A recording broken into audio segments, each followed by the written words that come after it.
The slope of a line is the ratio of the vertical change with respect to the horizontal change, which can be expressed as the rise over the run or the change in y with respect to the change of x.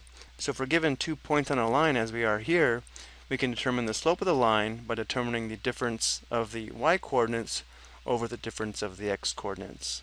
And we use these subscripts here to keep the x coordinates and y coordinates straight. So we can call these the 1's and these the 2's, meaning we'll label this x sub 1 and this y sub 1, and this would be x sub 2 and y sub 2. So using the slope equation, we would have m is equal to y sub 2 minus y sub 1, negative 9 minus negative 5, all over x sub 2 minus x sub 1, negative 10 minus negative 8. Remember, subtracting a negative is the same as adding a positive, so we'd have negative 9 plus 5 over negative 10 plus 8. Well, this would be negative 4 all over negative 2, and negative 4 divided by negative 2 is positive 2. So the slope of the line passing through these 2 points is positive 2. Let's take a look at the graph of the line through these 2 points. Remember, we said the slope was equal to positive 2, which as a ratio would be 2 over 1.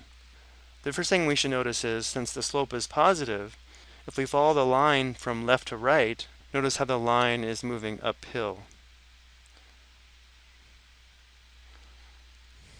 And the slope is telling us the ratio of the change of y with respect to the change of x, meaning if we select any point on the line, let's say this point right here, if we go up 2 units and right 1 unit, we would be on the same line. If we go up 2 and right 1, notice how we'd be right here, another point on the line.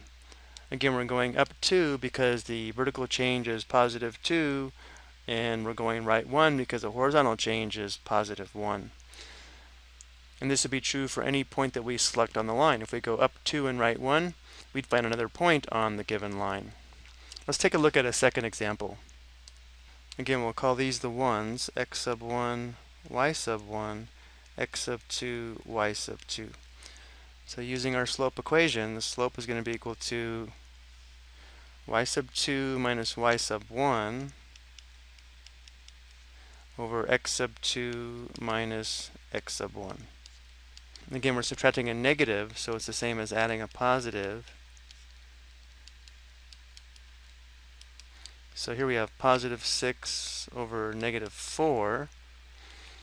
Well, we can see this fraction is going to be negative, but 6 and 4 also share a common factor of 2. So this slope simplifies to negative 3/2. Now let's go ahead and take a look at the line passing through these 2 points as well. So we said the slope was equal to negative 3/2, but I'm going to write this as negative 3 over positive 2. And notice as we move along this line from left to right, since the slope is negative, the line is going downhill from left to right. And then if we select any point on this line, let's say this point right here, the vertical change is negative 3 and the horizontal change is positive 2. So from here, if we go down 3 units because of the negative 3, and then right 2 units because of the positive 2, notice how we find another point on the line. Again, we went down 3 units because the vertical change is negative 3, or the change in y, and then right 2 because the horizontal change, or the change in x, is positive 2. We'll take a look at 2 more examples in the next video.